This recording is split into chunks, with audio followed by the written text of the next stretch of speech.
the subject of nationalism, and particularly when it comes to in context with India, we have to first try to understand what India is, then we will be able to understand what nationalism is. देखिए, भारत दुनिया का सबसे बड़ा लोकतंत्र है, ये एक factor है. If you look from Eastern Europe to Japan, we are the only sustainable, pure democracy in the entire Eastern Hemisphere. ये दूसरा सत्य है.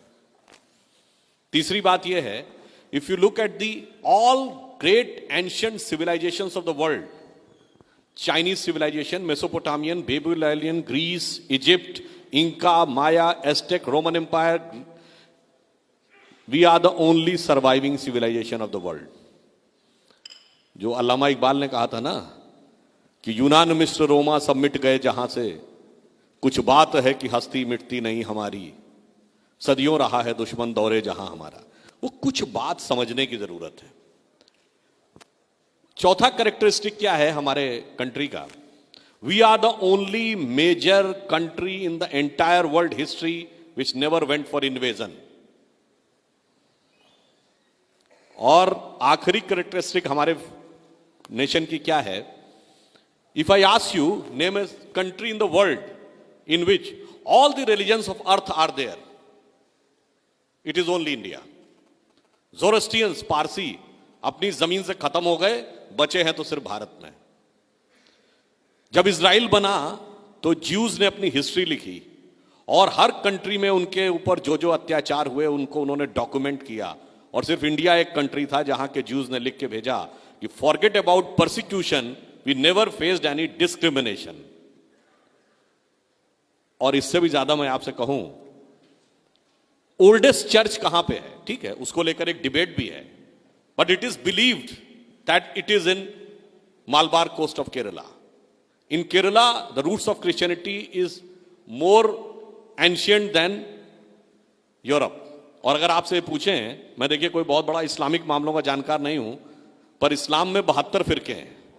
अगर आपसे पूछूं कि दुनिया का एक देश बताइए जहां 72 के 72 फिरके हों, तो कोई मुस्लिम देश नहीं है, वो भारत है. अब आपको समझना होगा वो कुछ बात क्या थी. यही एक कुछ बात है. देखिए, हमारा कॉन्सेप्ट नेशन का और आज का कॉन्सेप्ट नेशन में एक बेसिक डिफरेंस है. Today the concept of nation is a politico territorial nation. It is a part of land controlled by single political authority. हम कहते हैं geo cultural nation. It is certain set of cultural values which inspires and motivate for generations and generation. So, in our concept, national or nation is a thought. It is inspiration. वो एक जीवंत चेतना है. इसीलिए हमारे यहाँ राष्ट्र को भारत माता कहा गया है, जमीन का टुकड़ा नहीं कहा गया है. अब जो आपने कहा गया, हम किस ढंग से देश को जोड़ते हैं, कैसे हम जुड़ जाते हैं, मैं एक छोटा सा उदाहरण देता हूं. आप देश के किसी भी हिस्से में खड़े होकर, जो हमारी संस्कृति के प्रतीक है, दुर्भाग्य यह है कि जो कुछ बात थी उसको मैकॉले स्कूल ऑफ थॉट के चलते हुए उसको रिलीजियस एंगल में पोर्ट्रे करके एक पर्टिकुलर आइडियोलॉजी पे डाल दिया गया. मैं एक छोटी सी बात कहता हूं. इस देश के जो राष्ट्र पुरुष हैं, आप कहिए जी मैं तो राम का भक्त हूं, तो राम की राजधानी अयोध्या से लेके और राम सेतु दक्षिण तक पूरा का पूरा देश से आप कनेक्ट हो जाते हैं. आपने कहा नहीं जी राम का नहीं, मैं तो शंकर जी का भक्त हूं, तो अमरनाथ से लेके रामेश्वरम तक और काशी विश्वनाथ से लेके मल्लिकार्जुन तक आप पूरे देश से जुड़ जाते हैं. आपने कहा नहीं जी मैं तो देवी का भक्त हूं, तो आप वैष्णो देवी से लेके और कन्याकुमारी तक और मुंबा देवी से लेके कामाख्या तक जुड़ जाते हैं. कोई भी हमारे यहां कथा सुन लीजिए, कहानी सुन लीजिए, देश के भिन्न भिन्न अंचलों से कनेक्शन. और इतना ही नहीं, एक उदाहरण देना चाहता हूं. रामेश्वरम आप में से जितने लोग गए होंगे, अगर आपने देखा हो वहां 22 कुओं से स्नान करना पड़ता है. वो हर 22 कुआं एक एक तीर्थ का सिंबल है. Means sitting on the farthest southern point of country you are connected to the northern most part. और जब आप वहां रामेश्वरम में शिवलिंग के दर्शन करने जाते हैं, उससे पहले पुजारी कहता नहीं, पहले इस वाले शिवलिंग के दर्शन करिए. तो आप कहते हैं ये कौन है? कहते हैं ये काशी विश्वनाथ. काशी विश्वनाथ कहां? नॉर्थ में. आपको दूसरा उदाहरण देता हूं. जब आप पूजा करते हैं, हाथ में जल लेते हैं, तो पुजारी क्या श्लोक बोलता है? गंगे च यमुने च गोदावरी सरस्वती नर्मदे सिंधु कावेरी जलेस्मिन सन्निधिम कुरु. देश की सारी नदियों के जल को मैं प्रतीक रूप में स्मरण करता हूं.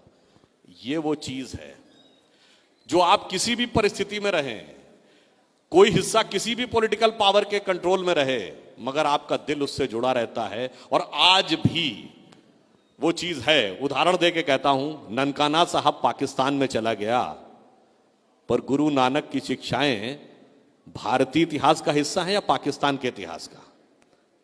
न पाकिस्तान के इतिहास का हिस्सा है, न पाकिस्तान ओन करता है। ओन भी हम ही करते हैं और वो हिस्सा भी हमारा है। तो कोई जमीन का टुकड़ा कट जाने से चेतना नहीं कट जाती।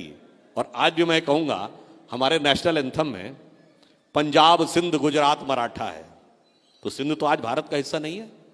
कुछ लोगों ने शायद कोर्ट में जाके प्रयास भी किया था, खैर वो जो भी टेक्निकल रीजन से इससे कोर्ट ने मना कर दिया।